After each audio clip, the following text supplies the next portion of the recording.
Good people of the Superbus project, I come to you today with a solution.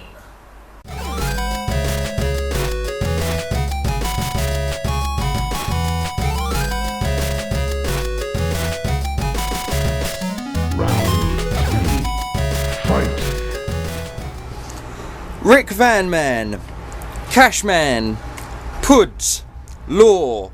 These are the names of the people who have given me suggestions, all of which are excellent. Some of it was more just hardcore real advice, like don't worry about it, just use all the stuff on site. Fantastic, just use that. That's a very good idea, fair enough, and it's one of the things that we have considered in the past, just sort of skipping this entire thing and going with that. But then there was other suggestions like I'll just vent it out of the van, or not vent it out of the van, but direct it out of the van, direct the grey water out of the van, and then either put a bucket underneath where it comes out, or just let it go into the grass, or park over a drain, or something like that. So to this end, what I've done is I've taken out the carpet here. Please excuse the power raid. I've taken out the carpet here, even though I didn't really want to, but we've got to get through this floor. What we're going to do is we're going to get through this floor. We're going to feed a pipe through next to the wheel arch, so you can still get a bucket under there, get whatever.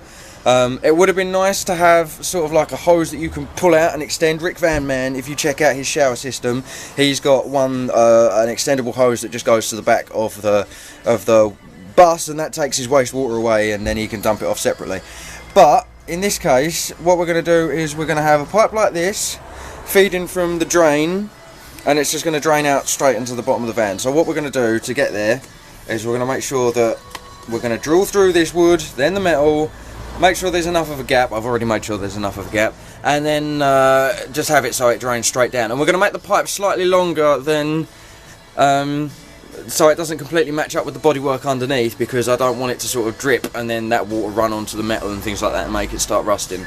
Even though it should all be protected under there, but less hassle the better. So here are the components I've got: some mastic gun, a drain, some connectors, big old pipe, and a battery. I don't know where the battery fits into all this, but I'm sure we'll find out. So yeah, long old bit of pipe, so we should have more than enough. The connectors don't fit 100%, that's why there's mastic and cork and Sikaflex. That Sikaflex stuff is badass, that'll last forever, and I'm also going to tape it up as hard as I can.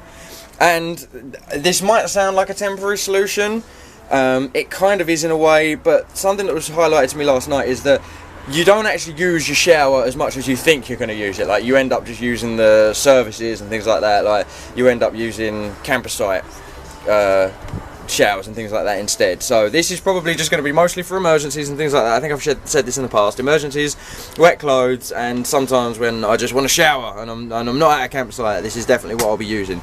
But again, thank you very much to Puds, Cashman, Law, Rick Van Man. You're all amazing people, I absolutely love you. The community we've got going on with this Superbus project is absolutely fascinating, and it's always good to hear from you guys. I love you so much. Alright, onwards to victory! I have been on an epic quest to the land of Basildon and have retrieved this lino vinyl stuff. Massive thanks to Easy Floor in Basildon for helping me out with this. So yeah, we've got a floor now and potentially some walls as well, but I don't 100% know yet. We'll find out. But there is quite a lot there. In fact, let me just knock it over and let's see if you can see the end there. So there's quite a bit. This is quite difficult to hold up. So yeah, we're going to get on with that now. What I'm going to do is I've got all face protection and what have you to get under the bus and start drilling hole. Or I'm going to drill a hole up from a definite safe zone under the bus, and then I'm going to go at it with a larger hole until we can fit this. Oh shit. Until we can fit that in there, and then obviously that will feed out onto our pipe, and then that's where the bucket will go under the bus if we ever need one. So I'm going to crack on with that, and I will see you soon. Do not be alarmed, humans, it is only I. Put this safety equipment on. I'm going to go under the bus.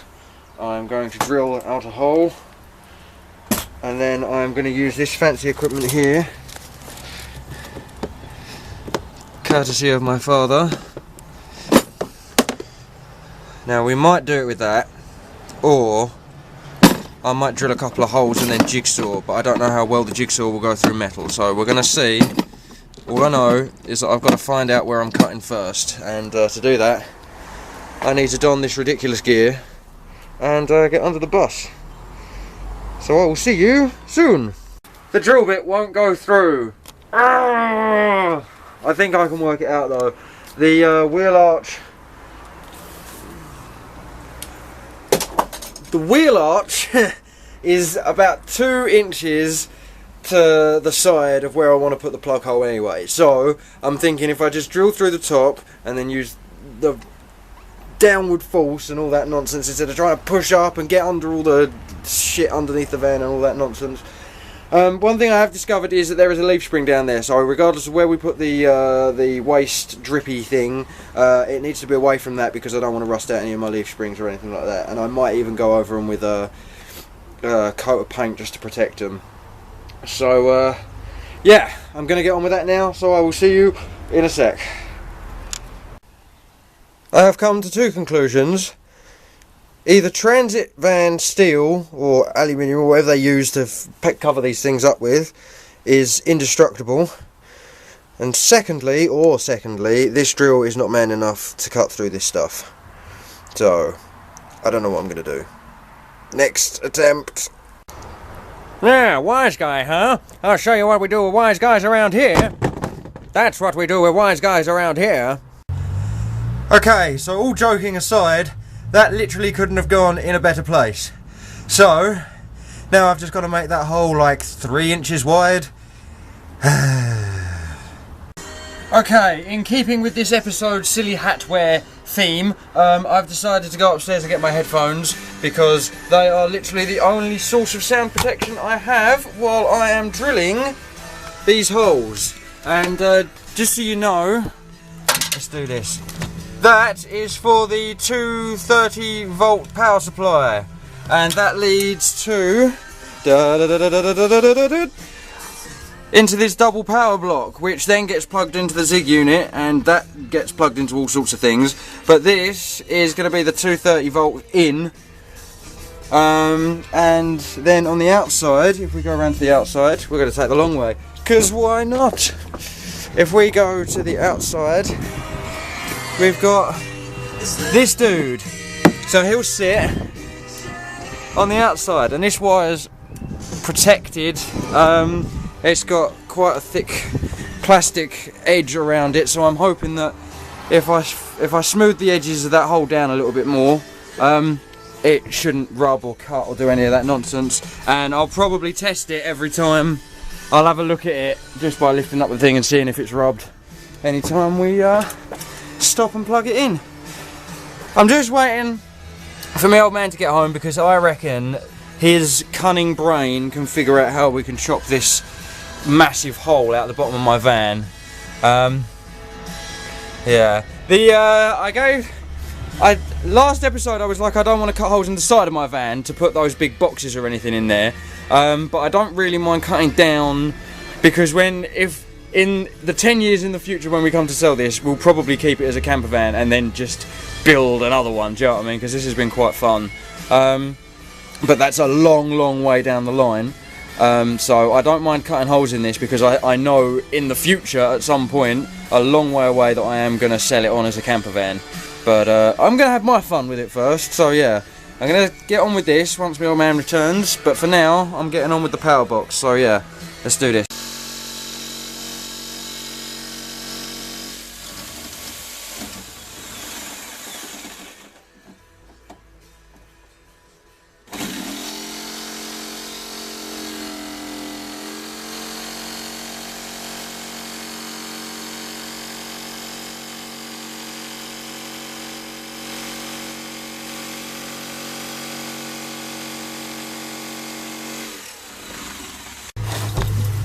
Oh, holy moly. Yeah. And luckily, there's not a box section under here. It's just like really thick metal. So let me show you what this is going to look like. Obviously, you have to use your imagination and pretend that there's lino or vinyl on the floor. And then, if I don't bang my head again, I've been quite good at banging my head today. and then imagine like the lino flooring. In fact, there is the lino or the vinyl for reference, and then bang, it'll be, oh, it's going to be so good. And then yeah, I've got to screw that in place. I can't wait, this is going to be awesome. I've got to do all the ply walls, and then I can vinyl the floor, and then vinyl the walls, screw that in, mastic it all up, put the shower head in, and then that's it. That's it, that's the shower done, and the door. But that's it, after that, that's it. That's all stuff I can do in the next couple of days. I'm having a bit of a rethink about the kitchen. I was thinking, well, if there's a gap down the middle here out to the back doors, that could be cool. So maybe what I might do is I'll put the gas box here and have the kitchen like... The only problem with that is if I do that, I won't have room for the fire thing. Yeah, that's right, the fire thing, wood burner. It will be too close to the bed. So we'll have a look at that. But like I said, now that this is in, the kitchen doesn't fit in here anymore. There were plans to cut the sink down, there were plans to do all sorts, just use the camping stove, but I can't really do that. I'm going to try and keep it all in one piece and just stick it over here that way as opposed to that way. So yeah, going to get on with that, or we're going to get on with this. And we're also wiring in the electrical here. My dad's gone off to find a rubber bung for the wire to protect it a bit more. So yeah, we're getting on. It's a very productive day today. I feel like we've accomplished a lot just because this is now done. This is that was one of the biggest worries I had, and now it's over. That's it. Onward. Onward! Right then, as you beautiful people can see here is the 230 in, fitted by my awesome father. And if you follow it back, awesome father is putting it in, plugging it in. Now is the moment of truth. Here we go. Are you all ready for this? It should work. Oh, sick. Massive thanks to my dad for wiring all that in. That's fantastic. You are a legend. Thank you very much. And it all works perfectly. So now we can get on and plug the Zig unit in and then wire that into the rest of the bus. And we can also just plug things like laptops and stuff in because we've got a spare one. Whenever we're connected to the 230 volt campsite, or even just a house socket, will be sweet. So there you go. Ooh, isn't it exciting? Okay, so while I was unloading some materials to replace them with some other ones, unfortunately the ceiling has started to sag again, so I've now got, as you can see at the back there, it's been really hot today, almost unbearably so, but it's caused all the glue to sort of loosen, or yeah, basically I've got to staple this thing back up now, so, and I'll try and keep the staples neat and in line, but I can't promise anything, and then we can cover them up with some trim at a later date. I was hoping to avoid this until we got the overhead storage units in, but that doesn't look like it's going to happen. So here we go. Okay, that's that problem sorted, and I'll try to keep all the staples as in line as possible. Now to get those materials I was talking about. Alright then guys, those are the materials. The plyboard, basically, there's 2 sheets there. Hopefully that'll be enough to do the whole bathroom, and hopefully the back doors as well. I'm hoping to take this stuff because the other one of these has got all tape and stuff on it to hold it together, and basically we don't want that, so I'm going to do them out of this as well. But this is the priority. So tomorrow I'm going to be out here, I'm going to be trying to figure out how to do all the walls and stuff. My dad's given me some tips, so I'll be following them. And again, I just want to say a massive thank you to Cashman, Rick Van Man, Law, Puds, Fredders, my dad, Nick, everyone who's helped on this project so far. Thank you, you're all legendary. DR, you're all just amazing. Thank you so much. This is what the Super Bus is all about. So tomorrow, hopefully, I'll have some shower walls in, and then we can start putting the vinyl in, and then put the shower head in, put the thing in here, the sink thing, and the sinkhole, and then that'll be a complete wet room. And then the only thing I've got to do next is the kitchen, and then entertainment like a projector and things like that. And I'm sure there's some other little bits and pieces. Oh yeah, the bookcase that's going in here. I say bookcase, it's probably just going to be storage. So yeah, that's about it, to be honest with you. Today, that's me done. Thank you very much for watching, and I will see you tomorrow. Take it easy, all the best. Bye bye.